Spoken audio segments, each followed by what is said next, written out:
Look at these cities. They are silent now. Once they were alive with motion. Now only the wind moves through their empty streets. Bridges, once symbols of connection, now lie broken. Industrial zones, the former hearts of production and progress, are now vast landscapes of fire and twisted metal. This is the new silence that follows the roar of modern conflict. Through these haunting ruins, a different kind of motion persists. This is not the wild, untamed chaos of ancient battles. This is something else entirely. This is organized. It is systematic. Every image of destruction you see is a testament to an immense and unseen power. Behind every collapsed apartment block, there is a story not of random violence, but of industrial might. This devastation was manufactured. It was designed, produced, sold, and delivered. It is the proof that modern war is no longer just a clash of armies. It is a machine that consumes nations. Long before the first shot is ever fired, the world is already prepared for war. We see it in the existence of standing armies, millions of soldiers kept in a constant state of training and discipline. They are a permanent feature of the national landscape, maintained for a conflict that may or may not ever arrive. This system of readiness is etched into the very geography of our planet. Look at the vast, sprawling military bases that dot the globe. Cities unto themselves, complete with their own infrastructure, housing, and logistics networks. These are the forward positions, from which power can be projected across continents and oceans. The process is continuous, a cycle of training and mobilization that never truly ends. In vast desert training grounds and remote maritime zones, armies conduct massive exercises, rehearsing the complex choreography of modern warfare. This is not the chaos of battle. It is the controlled, disciplined practice of it. Therefore, war should not be viewed as a sudden eruption of violence. It is the logical outcome of a world built for it. The armies, the bases, the constant training, they all form a global apparatus that makes conflict not only possible, but expected. The question is not whether the system will be used, but when and where, and at what cost to the world it claims to protect. Behind the armies and the bases lies another world, one hidden from public view. This is where the tools of war are born. Here, weapons are not just crafted, they are mass-produced on an unimaginable scale. The process is anonymous and methodical. Workers in these factories may never see the battlefield, yet their daily labor is essential to its function. It begins not on the factory floor, but in advanced research and development laboratories, dedicated to a single goal, pushing the boundaries of destructive technology. A modern fighter jet is not just an aircraft, it is a flying supercomputer. A guided missile is a masterpiece of precision engineering. Once designed, these weapons undergo rigorous testing, where computer models are validated by physical destruction. This industrialization of warfare changes its very nature. A weapon becomes a product, no different from a car or a smartphone, except in its ultimate application. Each unit must be identical, reliable, and effective. This is a corporate enterprise of global proportions. They are the silent partners in modern conflict, providing the means for a destruction they will never have to witness firsthand. The final stage of their industrial journey begins: packaging and logistics.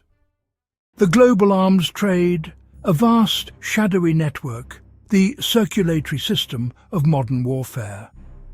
We can map these movements as arteries of conflict, invisible lines drawn on maps, heavy transport planes soaring through international airspace. This is power in motion. These are not random shipments. They are the result of carefully negotiated deals between governments and corporations. The global arms trade operates on a simple, brutal economic principle. Demand rises with instability. When geopolitical tensions escalate, the market for weapons booms. International arms fairs are where this business is conducted. The world's leading arms manufacturers compete to sell their latest technology.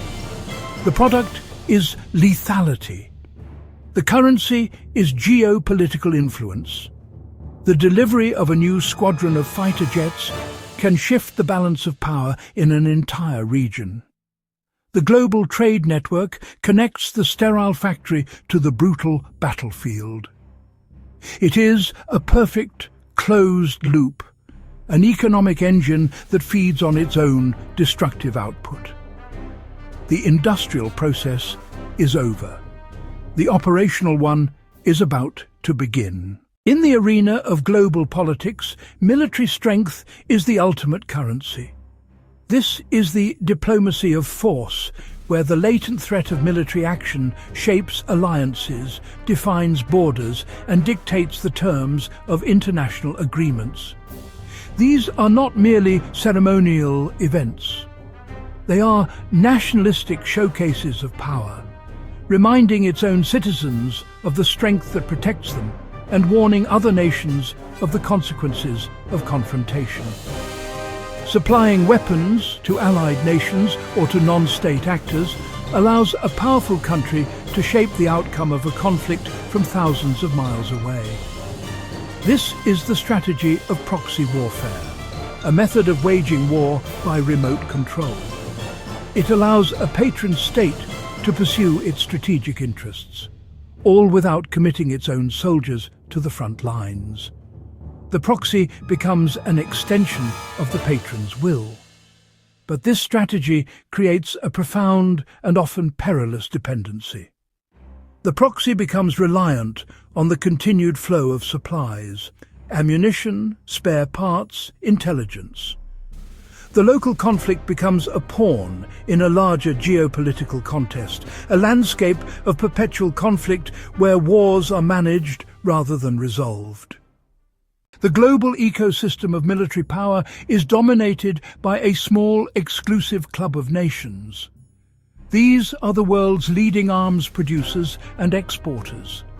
They are not just participants in the global arms trade, they are its architects. The United States, as the world's foremost military power, operates a defense industrial base of unparalleled scale and sophistication.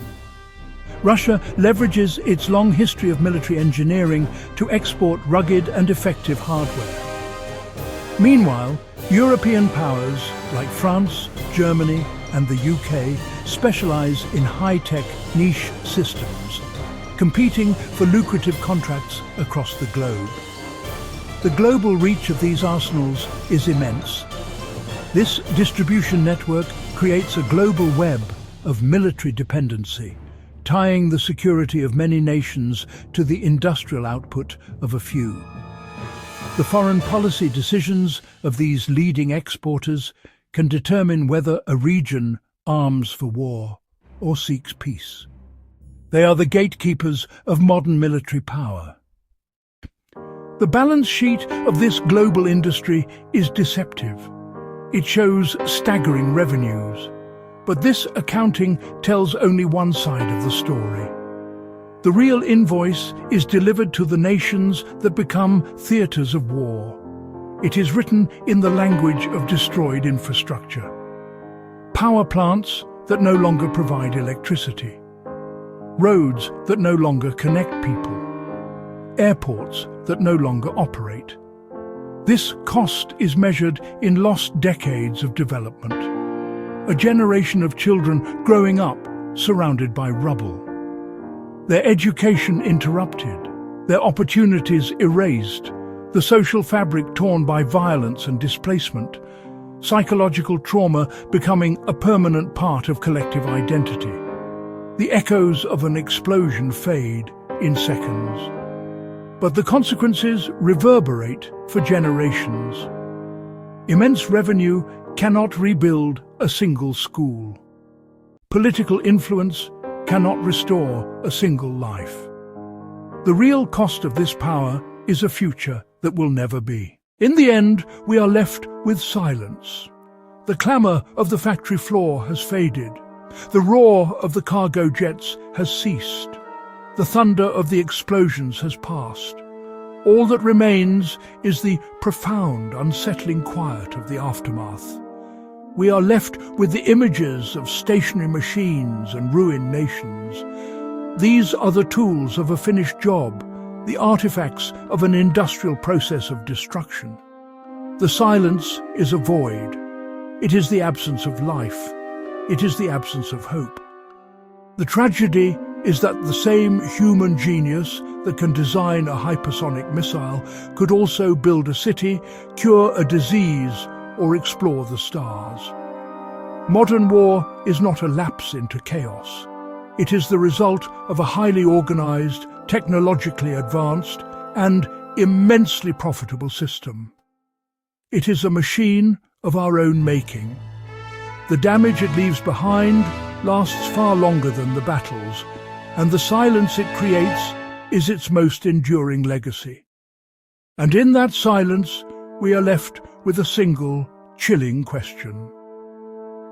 When we build a world so perfectly designed for war, what other outcome can we possibly expect?